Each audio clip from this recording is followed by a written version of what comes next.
Hey, you. How's it going? It's going pretty good. This is Brian. There's John.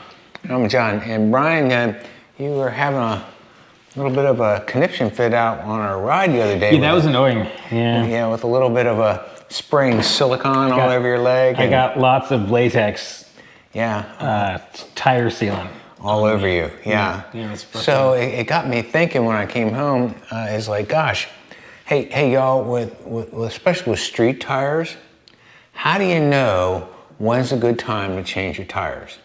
Now, I'm not of the retentive sort that writes down all my mileage and like, when did I put them on, when did I take them off, because there's a lot of variability in that, isn't there? Yeah, I mean, you know, what are they good for? 1 to 5,000 miles or something? I don't know what the tire good for. Brian, but the issue is, what kind of road surface are you riding on? What kind of riding are you doing? So, and I'm mostly concerned with the smoother tires. So let me show you what we're talking about, because there are indicators on the tires, and we're gonna show you Continental, what they've done here, and it's a guide, folks, to use when you need to change the tire. How about that? Sounds good. Good. You want to jump on the other side of the camera? camera? Yeah, I'll get over here. Great. So, Brian, this is a Kenda tire. Okay. That really doesn't have a lot of miles on it, because I replaced it on my my Detroit bikes.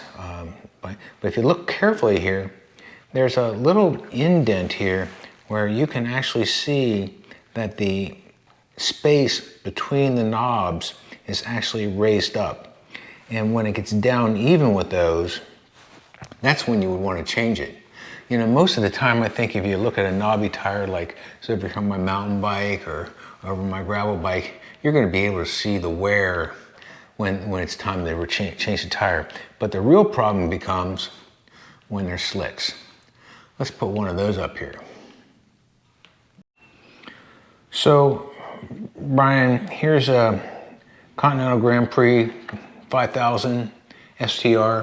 This is kind of my go-to tire. Yeah, it's my go-to tire too. It's great, got great rolling resistance, but when you get great rolling resistance, it also means that, gosh, may not last as long. And if you look how slick this is through here, it would be really hard to tell when to change the tire and where the wear bars are. But if you look really closely here by the label, you can see a little indent that is not very well defined. And over here is an indent that's even less defined. Okay? These probably have 2 seasons on them? Yeah, well, they got more than 2 seasons on them. Well, they probably have 1 hard season on them. Yeah, they have 1 hard season on them. So, you know, when you get down here to this point where you're losing your visual of where is that wear bar, and I'm going to show you what a good one looks like here on a new tire. It might be time, depending on your riding style and how brave you are, Brian, to go out and just go ahead and change this tire, because nothing like preventive maintenance, right? Right. Okay, let's look at a brand new tire. Okay, so folks, we're comparing apples and apples right now. The older tire that I just showed you, and here's the brand new one out of the box. This is a Continental GP 5000 STR, and I want you to look at how well defined those little indents are on the tire right near the logo, and there's another one right here beside it so you can measure it. Now, that's a good way to kind of gauge how much tire that you have left, because when those start going away in that center section, because that construction bead here and it's going to wear away right away, but to judge how much mileage that you have left in your tire, that's a good way to help measure this. Okay, buddy, so after your little thing yesterday, I came back in and looked at mine on my Amonda right here, and noticed about those little wear marks are almost completely gone. I'm thinking, oh crud. You know, I don't want to be out there spraying silicone all over my legs. Well, that's the thing. This is why, I mean, tires is one of my favorite things to talk about. Replacing tires is not, because they're expensive. No, kidding, you know. I went into, I had tire tariff PTSD when I paid for these the other day, and it's like you want to get the most wear out of them. Yeah. But you don't. But that's the thing is my tires are pretty new.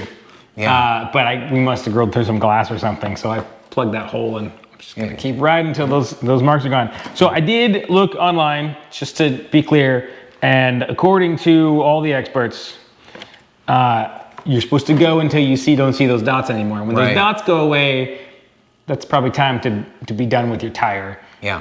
And I mean, I'm a frugal guy. I don't like spending money on bikes. Totally. There are people out there who like cover their tires in shoe goo to get more life out of them. Yes, they do. I ain't that frugal. I mean, tires are expensive, but they ain't expensive enough for me to risk my life on. Absolutely. You don't want to be ripping down a 10% grade on a descent, and all of a sudden, have your tire fail. And this is a good time of the season. I mean, we're coming into heavy riding season. So I think the advice right now, folks out there in YouTube land, is just go and inspect your tire. Yeah, those wear marks are often always by the logo, and you did a good job of finding those. But some of them are easier to find than others. The cyclocross tires off of Kenda were kind of embedded in that in their nap. Yeah, those look a lot like a car wear mark. A car wear bar. Yeah, but anyhow, it's a time of season where you want to go out and get some more miles in, and if you don't want to be out there on the side of the road messing with something, well then go ahead and replace them and do that preventive maintenance. But be smart about it. You don't want to spend all that money on a brand new tire and you really don't need to. I intend to run these just a little bit longer, and then maybe before a big event coming up, I'm gonna swap them out. Yeah, that sounds good. Yeah, cool. Hope this is helpful. These are a couple short videos this week. These are just some easy things you can do to help you be ready to ride. And if you're ready to ride, well, don't go out and ride unless you like, subscribe, and notify. Yep. And then you can go out and ride and have some fun. And keep the new rubber side. Keep your new rubber side down. Great. Okay. Bye, y'all. See you next time.